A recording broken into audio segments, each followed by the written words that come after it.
Hi guys, thank you so much for all of my well wishes that I've got this week. I'm sorry I haven't been able to get back to you. I've had a very busy week, but I will try and get back to you all. Today I was going to try and straighten my hair. Well, I explain about how I do my hair, but also explain what happened after the hospital visit last week. I tell you, things happen for a reason, and I truly believe that, and I'll explain to you after what I mean by that. So with doing anything with my hair, I'm fortunate to have curly hair. All I have to do of a morning, if I don't wash my hair that morning, I just spray a water bottle, just give it a scrunch, that's it. I keep my arms down, I turn my head to spray the water bottle, and that's it, my hair's done. I don't have to put a brush to it, thank goodness. Now, for people that straighten their hair, they often go to a lot of trouble of sectioning it all first. I can't do that. With essential tremor, it's action, movement, posture. So if we have our arms up in the air, it makes things a lot worse. Hanging clothes on the line, trying to put my hair up to sanction it would not work for me. I would be wasting too much time and energy into that. Plus, it makes my tremors a lot worse. By the time I go to pick up the straightener, I'm going to burn myself for sure. So the way that I've worked out how to do it, as I said, I have my arms on my body for everything. Now my tremors are worse because I've had my arms up. Just let me try and calm them down for a bit. Action, movement, posture means that when we move, so if I put my hands on my legs here, even though my legs are going, I can sort of try and rest them for a bit, relax my shoulders a bit. Now I'll try. Same thing with my head, my arms to straighten my hair. I tip my head down for me and I just go for it. I just grab clumps and just go for it. If my hands are down, it's not as hard for me. And this will do it for you. We don't need to sanction it all. If we have this a good enough straightener, this will do it for me. Now, I want to explain to you, as I said, about my after hospital visit last week. I went to the hospital, if you didn't see my last visit, with a very noticeable problem. I had a baseball out here on my face with abscesses in my mouth, and I was treated horribly. Well, the next day I had to go to the dentist. I explained to them on the phone what had happened to me, and when I went there I was explaining again to the dentist. He had a look in my mouth and he said to me, we're going to have to, I'm really sorry, we're going to have to take those 2 teeth because there's another abscess. And I said, that's it. I thought that. So, yes, let's just do it. But please, be gentle with me. And I tell you what, he was. He was absolutely brilliant. He put some numbing cream in my mouth first. He said, the needles are going to be the worst. I didn't even feel them. We were out of there in 10 minutes. He got another abscess that was under the teeth. And it was brilliant. He was the best I'd ever been to. And it was because I explained my story. So I really suggest that you explain your story to everyone. Now see, with my hands down, I can do it. And then we'll do the other side. So that was on Tuesday, after I'd been on Monday night with you guys. Oh, sorry, someone tried to ring me.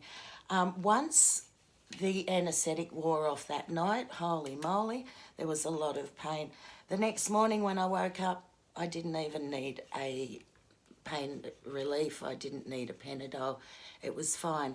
But the next morning I had to go and visit and babysit my grandson for a little while, and they live in the same town that hospital was in.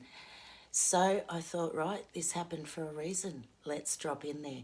After I finished babysitting my grandson, I dropped into the hospital and I spoke to a lovely nurse who asked me what happened, and I explained, and she was horrified that I was treated that way. She went and got the nurse unit manager for emergency for me, and the lovely Venka had a wonderful talk with me. She was very busy, but she was even putting off phone calls to listen to my story for me. And I really appreciate her taking time out of her extremely busy day to talk to me.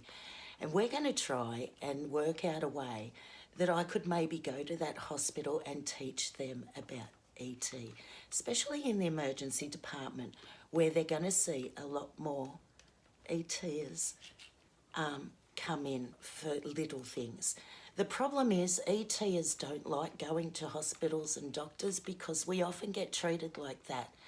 But if they learn about it, then they might, you know, all it would have taken while I was in that hospital that night was for one of those nurses to not ignore me and to walk over and say to me, "Excuse me, love, do you have a central tremor?" And that would have calmed me. To know that they knew about it would have calmed me. And that's all we need.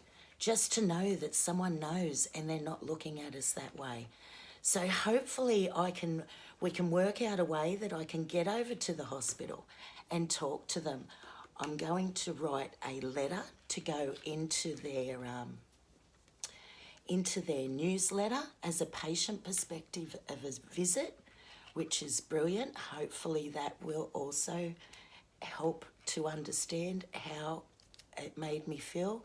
Like I said, if I was just acknowledged for a minute, it would have made me feel a lot more at ease on that night. And that's all we need. Just to know it's okay, love, we're not looking at you like that. We know about essential tremor.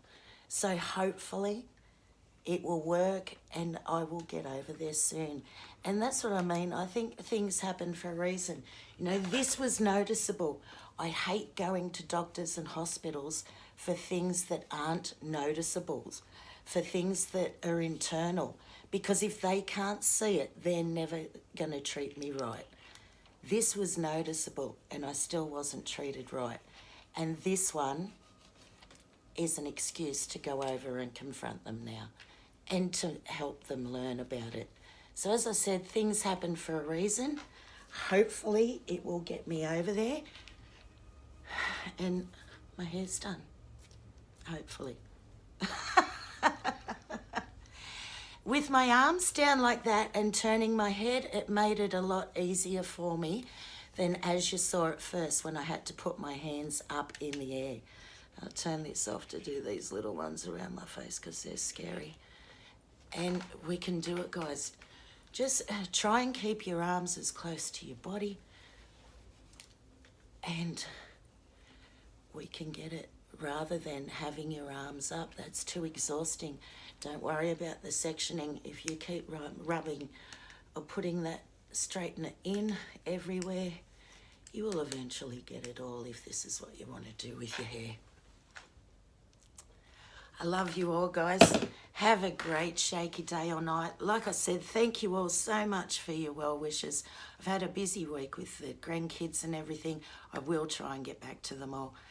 Have a great shaky day or night wherever you are. Take care. Have a great shaky week. And I will see you all again next week. I love you guys. Thank you so much. I appreciate you all. Take care. Bye, guys.